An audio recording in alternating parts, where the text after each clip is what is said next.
ایسی ایسی بھاری جنگیں حضور فرماتے ہیں اتنے لوگ ہلاک ہوں گے کہ پرندہ اڑتا چلا جائے گا،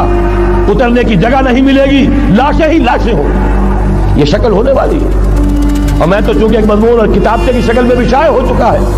جس میں کہ حضور کی اس حدیث کے حوالے سے میری امت پر بھی وہ سب کچھ وارد ہوگا جو سابقہ امت پر ہوا، اسی کے حوالے سے عرض کر چکا ہوں۔ اگر اس صدی میں ہولوکاسٹ میں 60 لاکھ یہودی مارا گیا ہے، کوئی اسی کا دوبارہ چربا جو ہے امت مسلمہ پر بھی آنے والا ہے، لیکن اس کے بعد پھر ان کے لیے فوجیں جائیں گی مشرق سے، وہاں جو امام ہوں گے، جو بھی ان کو لیڈ کر رہے ہوں گے حضرت مہدی، یہ تصور ذہن میں رکھیے۔ ہمارے مابین اور عیسائیوں کے مابین حضرت مسیح کی ذات مشترک، اگرچہ ان کا یہ عقیدہ ہے کہ وہ سولی دیے گئے فوت ہو گئے، معاذ اللہ ثم معاذ اللہ، پھر زندہ ہو کر آسمان پر گئے، پھر آئیں گے، ہم کہتے ہیں نہیں، وہ